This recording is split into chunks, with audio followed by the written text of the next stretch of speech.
La gran inundación ocurrió en la mañana del 12 de junio de 1922. Los barrios Candelaria y La Vega fueron el epicentro de la catástrofe producto de unas intensas lluvias, pero también sucedieron otras inundaciones en partes bajas de la capital, así como en otras partes de El Salvador.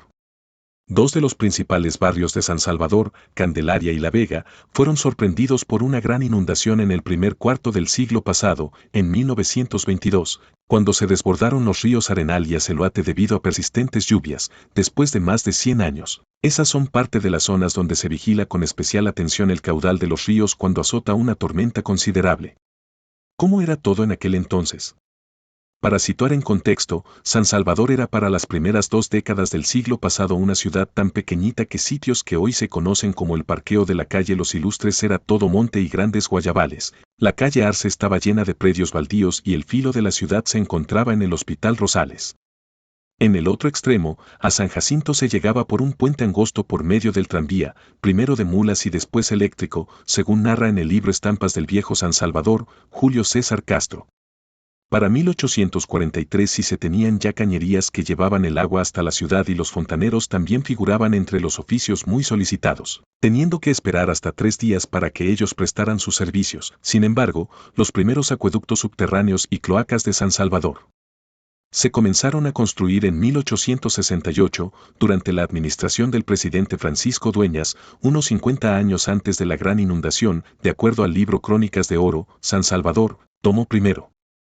Fue así que se construyó el primer ramal subterráneo, que iba a quitarle a la ciudad capital el resabio provinciano y colonial que le daban las aguas fangosas y los baches. No obstante, dicho sistema fue para las aguas negras, que hasta antes. Los puentes portátiles. Las calles tenían una inclinación hacia el centro, para encauzar ahí los torrentes, y era común la utilización de puentes portátiles, los cuales se colocaban atravesando las vías cuando debido al fuerte aguacero las correntadas cubrían toda la calle, narra Castro. Según este escritor, la municipalidad capitalina mandaba a hacer puentes portátiles para colocarlos en ciertas esquinas de las principales calles y su construcción consistía en un grueso tabloncillo a todo lo largo del ancho de la calle y en uno de sus extremos se les adaptaba unas ruedas y en el otro extremo 2 patas de la misma madera a fin de darle el suficiente alto para que las correntadas no pasaran sobre tal puentecito. Se ponían en invierno en las principales calles y avenidas del centro de la capital, allá por los primeros años del siglo XX hasta el 1922 que se comenzó la pavimentación en San Salvador. Nuestras calles eran empedradas y sin tragantes en las esquinas, por lo que las grandes correntadas en invierno se formaban en el centro de dichas calles al grado de que no era raro ver que de acera a acera eran los grandes ríos que se formaban. Sin embargo, los puentes portátiles no eran tan seguros, pues las más de las veces ya no estaban en su sitio porque la corriente era tan fuerte que los arrastraba hasta media cuadra y había que esperar que algún patriota se lanzara al agua y colocara dicho puente en su sitio. También, algunos por guardar el equilibrio caían al agua y entonces eran las risotadas de las gentes que esperaban en uno u otro lado pasar al mismo tiempo. La gran inundación. La gran inundación ocurrió en la mañana del 12 de junio de 1922. Los barrios Candelaria y La Vega fueron el epicentro de la catástrofe, pero también sucedieron otras inundaciones en partes bajas de la capital, pues no habiendo tragantes en las esquinas, las correntadas eran enormes en el centro de las calles empedradas que hacían imposible el paso de peatones y solo se hacía por medio de puentes de madera portátiles, los que a veces eran arrastrados por las correntadas. Muchas personas se dieron por desaparecidas porque nunca se encontraron sus cadáveres. Según narra Castro, toda la madrugada de ese día cayó sobre San Salvador una lluvia intermitente, y como a las 6 de la mañana arreció tal aguacero al grado de que a los pocos minutos las correntadas del Arenal se desbordaron y los puentes no fueron suficientes para dar paso a semejante cantidad de agua, desbordándose sobre las calles y casas de Candelaria y La Vega, las cuales fueron arrasadas con todo cuanto poseían, es decir, muebles, animales y personas. Añade que en la calle Modelo, centenares de gentes buscando su salvación se lanzaban fuera de sus casas y eran arrastradas por la enorme correntada.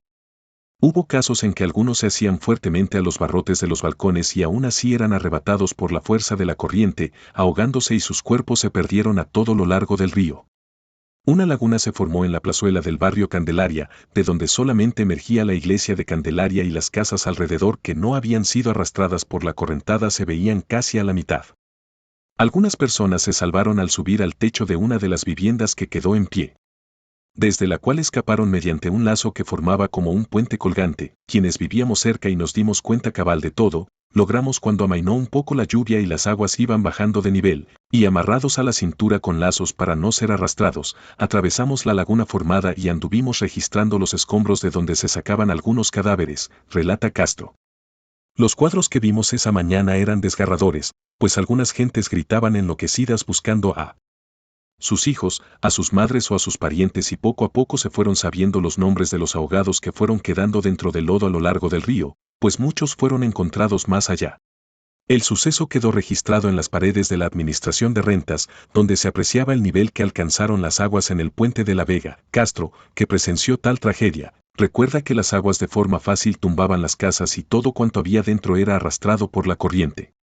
No era extraño ver flotando sobre las aguas en remanso, a la orilla de la enorme laguna, muebles de toda clase que habían sido arrastrados desde allá por donde hoy es el cuartel del cuerpo de bomberos, ya que de por allá venía la correntada arrastrando árboles que bajaban desde luego de las lomas de Candelaria. Las lluvias iniciaron desde el 10 de junio y también provocaron el desbordamiento del río San José, en Metapán, Santa Ana, y de la quebrada Izcatal, en San Ildefonso, San Vicente.